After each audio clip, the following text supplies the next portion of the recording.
And we're live. Hey, everybody. Welcome to this Christmas, night before Christmas Eve, Fearless Flight Live. It's our pleasure to be here as usual with the gang. Dieter just checking in at 3 ungodly 30 in the morning in near Vienna, Austria. What's the name of the little town where your folks live? Uh Gleisdorf. Gleitz. Gleisdorf. Well, you'll get Christmas 9 hours before we do. So anyway. We do. And Diane, of course, is here with us. Hi, everybody. Welcome, and Eric. Diane just had us over to her house last night for a little Christmas celebration, which was really kind and nice of her. So we're here to talk to you tonight. We got some fun stuff tonight. First, we had nothing, and now we got enough to probably last you through to New Year's. Yeah. So, but we'll keep the speed up and keep the pedal on the metal and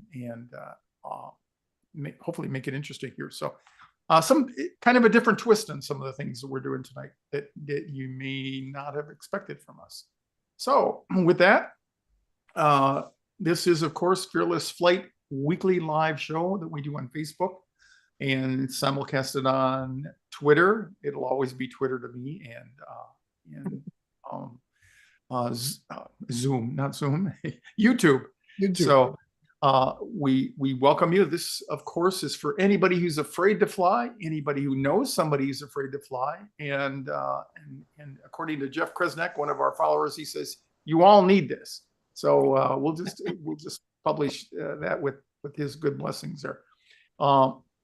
We do encourage you to sneak over to Fearless Flight Birds of a Feather. That's our private Facebook group. If you are not a member, please consider signing up. It's a great place to get instant access to people who know what you're going through.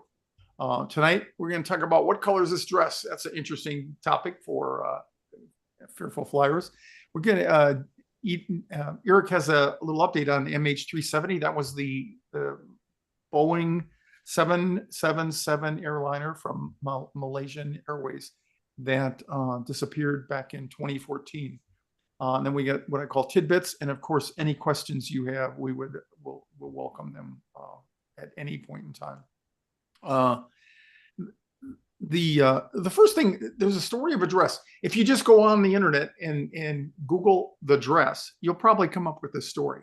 This dates back to 2015, and it was about something so benign. This was it started from let me get the details here in my notes here. The wedding of Grace and Keir Johnson in Scotland, and the bride's mother took a photograph of a dress in a designer outlet, and she sent this picture to her. And in the course of the picture, she said, "Take a look at this blue and black dress," or what I think she described it. And when her daughter got it, her daughter said, "That's not blue, that's gold." And it started, I don't remember exactly how it got to the internet, but it made it to BuzzFeed or something like that.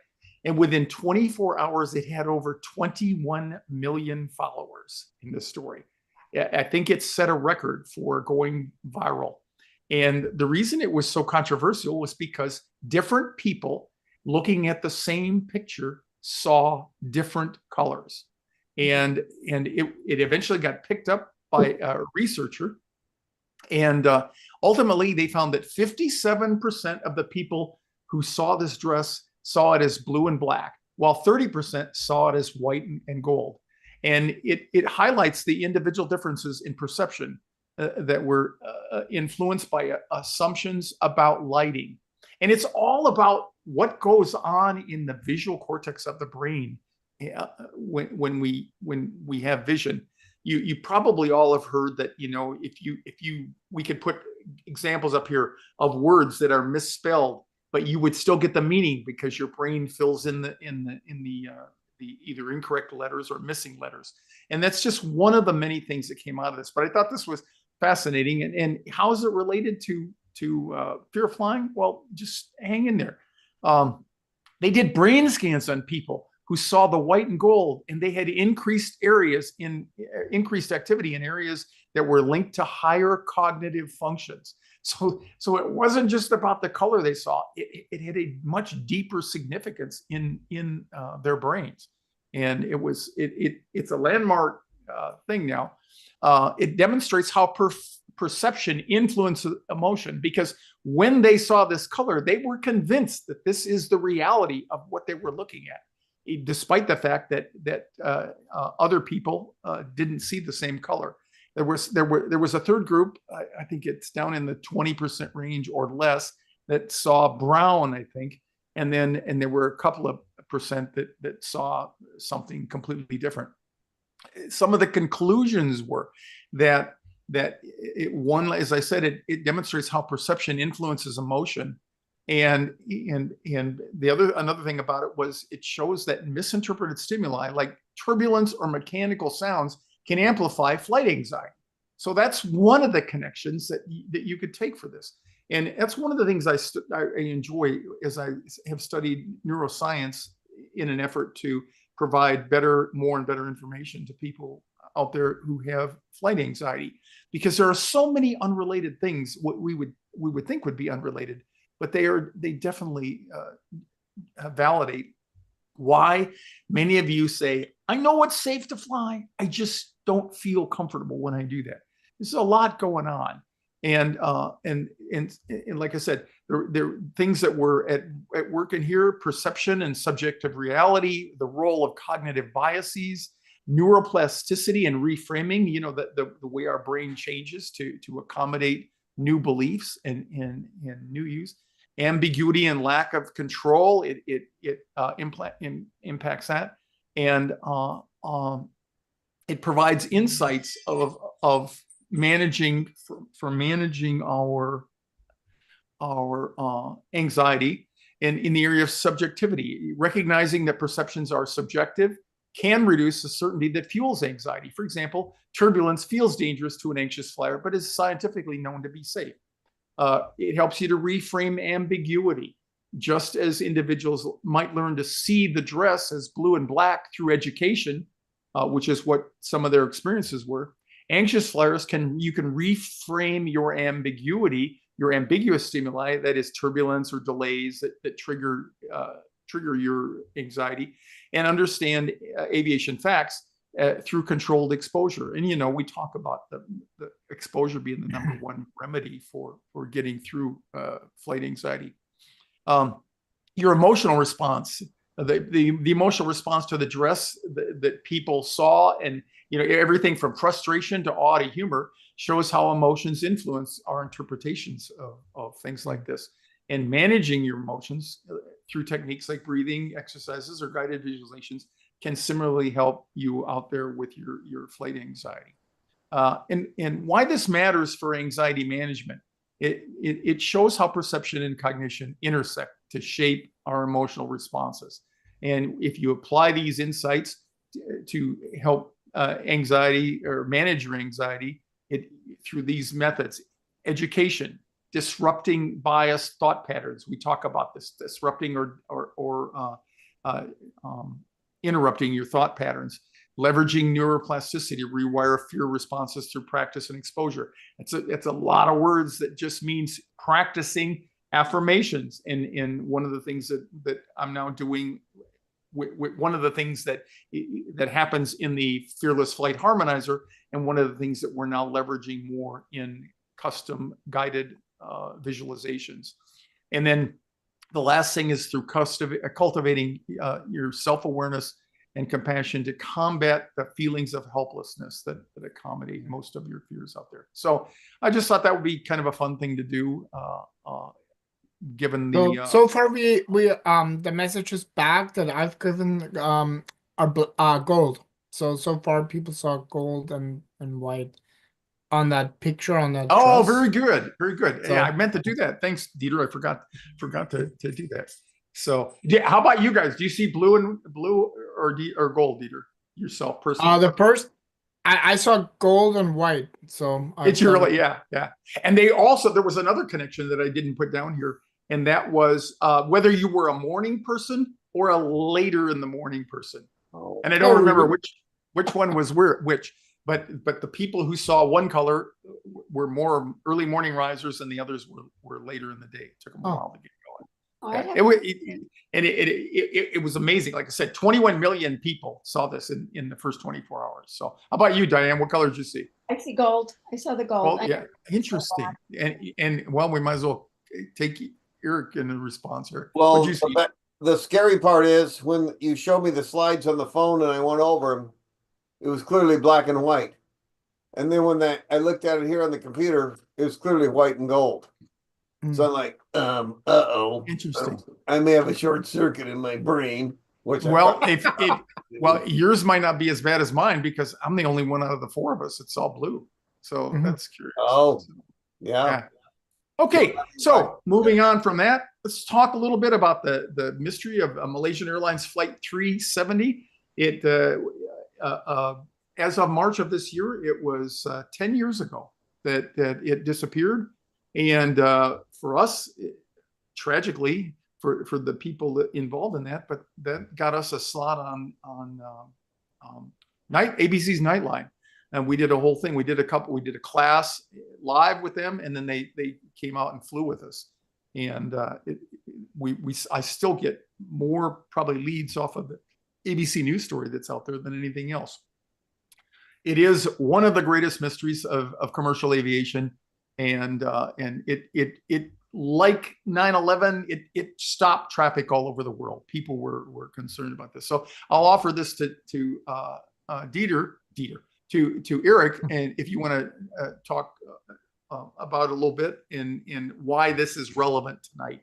So we'll do a quick review here, guys. We've like Ron said, we've gone over this in some pretty heavy details before, but there's some new hope. The airplane did, as that chart shows, take off from Indonesia, and that last radar contact was where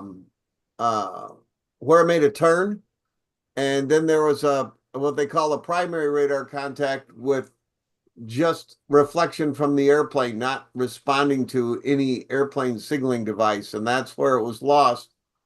And the amount of the Indian Ocean that was searched until the search was called off until 2018 was immense, with no sign. In the interim, an extremely gifted English electrical and aerospace engineer, Richard Godfrey, used a technique that highly advanced amateur radio operators, ham radio operators, are known to employ, called weak signal propagation response.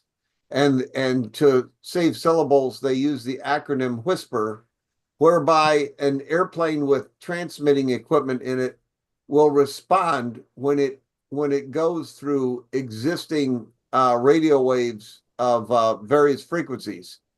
And using this technology, Dr. Godfrey was able to pinpoint a position far from the area that was searched, and he just said, that's where it is.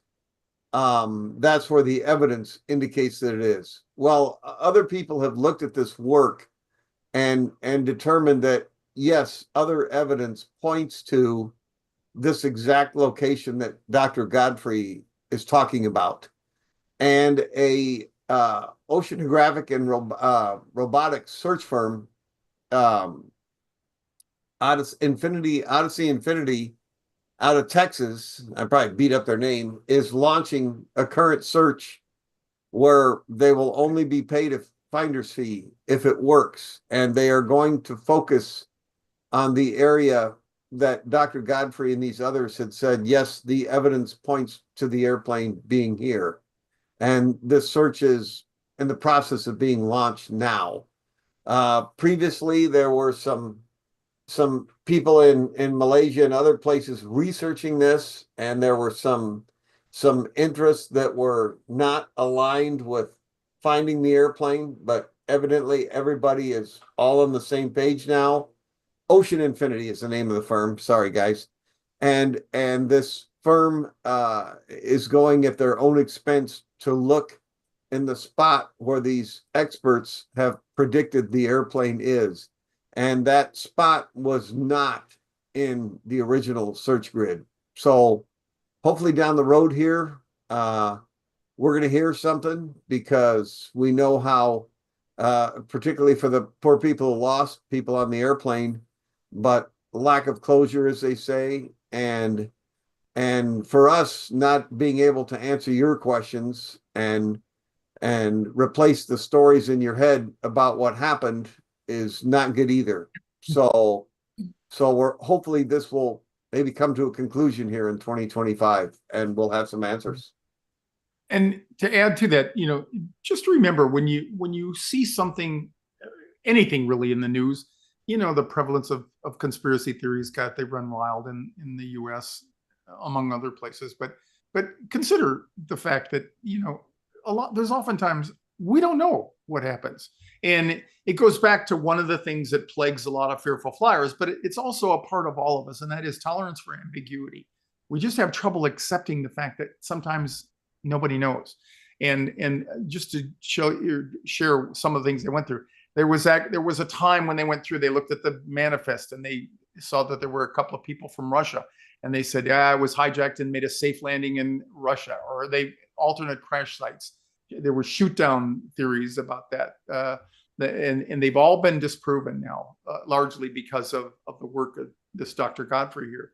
There were some plausible theories about having a fire on board, but the one that I've read from an article in the Atlantic magazine lends the most likelihood to hijacking, sadly, you know. And then the most promising part of those theories was that people became hypoxic. He dumped the cabin pressure and then turned it into a murder suicide. So it's sad. It's a part of aviation's history, unfortunately, and like everything else, we don't shy away from it. It is out there. It's led to a lot of shows that we've talked about. What, you know, do pilots go through a screening process? And the fact of the matter is, no, we don't typically, but we do go through a lot of observation on the way to flying at this level there. So anyway, I don't know if there's any questions about that.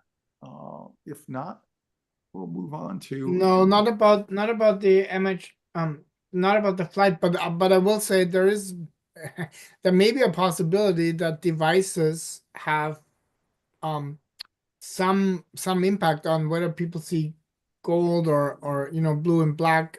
Most of the comments here is that they see gold. Oh, interesting. So and people were convinced that anybody who saw gold, they said, you know, and it was not a doctored photo, it was the same photo, published all over the internet. So yeah, so it just points out how absolutely complex the brain is, and what affects it. A lot of it had to do with the lighting. If you just Google, like I said, the dress, and it's on Wikipedia among other things, but it's fascinating. I just re-listened to it on a podcast. I'd listened to it before, but it's fascinating to listen to all the things that they learned about the brain as a result of this one otherwise benign occurrence where a lady was shopping for a dress for her daughter's wedding. It was fascinating. So, okay, a little humor there to change. Like this is a pilot friend of ours who obviously has a sense of humor, and he is. I've seen this over Halloween with the witch on a broom. Yeah. Now this but we would like to. This is a good illustration. This is our friend Nat, who is a 777 captain, has been on the show before. But it's a good illustration of why they have approach minimums, and when you get lower to the ground, why they have maximum speed limits as you approach the terrain. And clearly here, the reindeer saved themselves and the loot, and left poor Claus to suffer at the hands of the terrain. And as you can see from this picture, the impact speed is very, very high.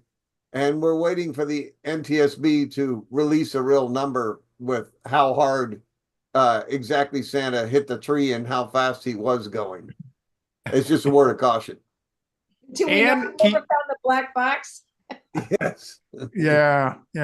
And keeping with that theme, I Oh, found this, and I don't know if you've seen this, but I'll share this with you. Let me. Okay. And when you're done, we do have a question as well. Oh, go ahead. Go ahead. We'll take the question now if it's relevant. Well, it's relevant to Megan. If she says, if you guys have time, why are we asked to put our phones on airplane mode on Oh, takeoff? good one. Does it mess with your headsets? She saw a video that said something about that, so that's why she wanted to Whoops, sorry. have that clarified here. Well, I have a quick answer. I have another video I got really well done by just a line pilot. I found it on TikTok, and he had a little more detail than I did. The primary reason is so that there isn't when you put it on airplane mode, it does not disable your phone, as you know. It just disables the cellular function so that you cannot either transmit or receive a call. And the reason is because they don't want to any chance. That's an energizing the electromagnetic radiation from the phone there, and they don't want to take a chance that would interfere with the aircraft's communications. I've said for years, but there was a time when you were not allowed to turn your phone on at all during the flight, and they since backed off of that when we started getting Wi-Fi everywhere, and we had business people saying, "Hey, what's the deal with this?" And so it was a business demand more than anything that drove the motivation to come up with this. And then I believe Apple was the first one to come up with the airplane mode.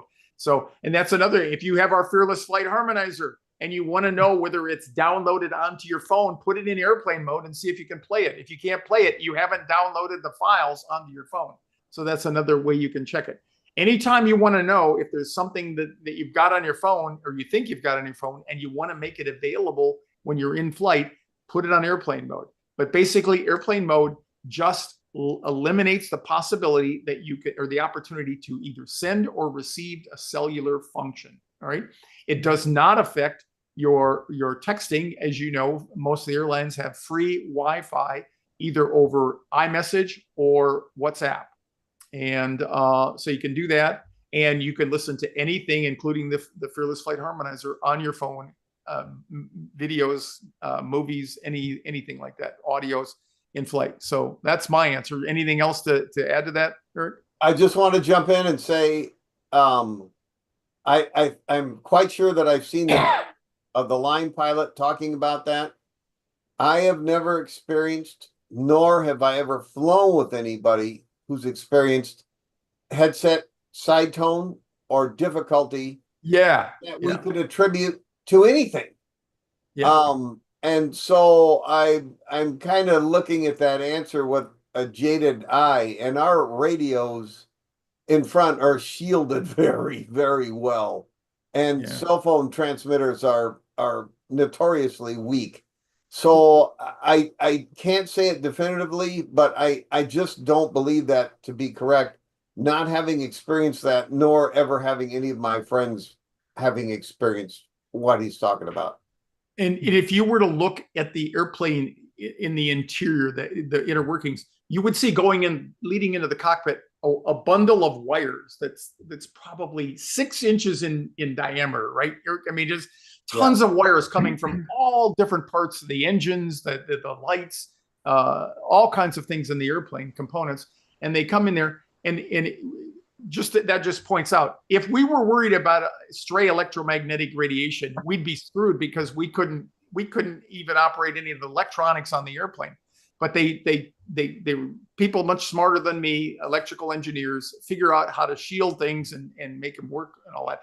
I wear a chest monitor with a chest strap with a heart monitor on it when I exercise stuff. And one time I thought I'd wear it to work up in the cockpit just to see what my heart rate did, just for lack of something better to do.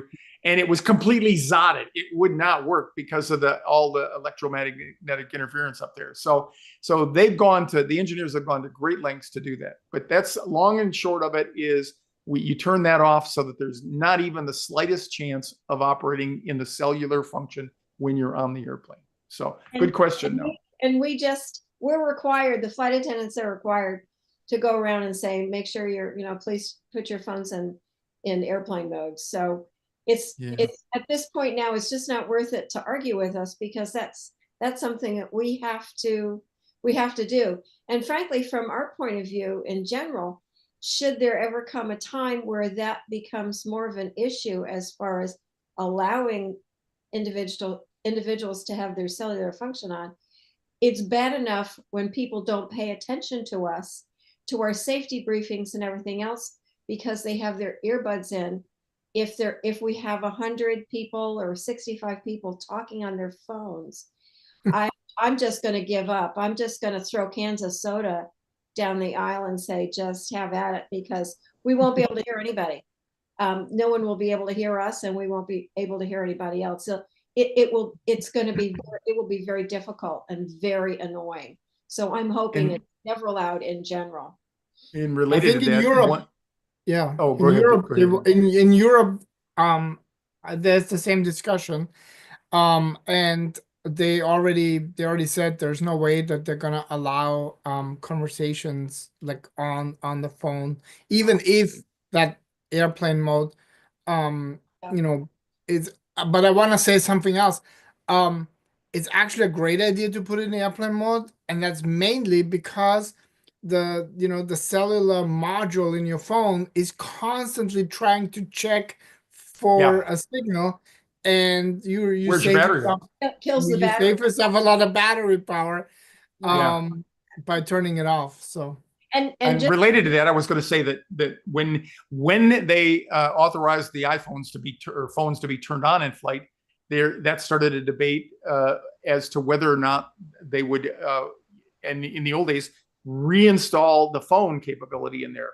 And what happened was the APA, American Airline Passengers Association, among others, said, do not allow passengers to make phone calls in flight, because everybody has this horrendous fear that a guy will be having an argument with his wife on the phone, and it just brings everybody in there. So it's bad enough when we don't have people talking on the phone and they just have loud discussions to begin with. And just kind of a sidelight, tailing on to what I said earlier, that there are some airlines, not American, not domestic, but international airlines, that do not allow passengers who are seated in an exit row to use earbuds. And that would be wonderful. We would, all the flight attendants I've spoken with would love that, because the object is that if you're seated in an exit row, you have to be able to obey flight crew commands, because we're going to be screaming stuff. And if you can't hear us because you're busy listening to Queen or somebody, the Beatles, or an audiobook, that is compromising safety in the cabin. So, but we haven't gotten to that, because everybody apparently in the US thinks that they can do whatever they want to in flight. And that's problematic. It was always problematic for me when I would, because I flew aft almost all the time. And I liked giving the exit row briefing to people who were actually listening to me. So moving on, this little guy doesn't have problems with his headphones or anything. He was apparently just hitched a ride and had big plans. And this is a pigeon that is on TikTok, and I've never seen anything like this. This is somebody happened to be sitting at the right place, the right time in the cabin, and watch this little guy. They're taking the runway, and watch what happens. Flight attendant Diane will explain why it's a boy pigeon.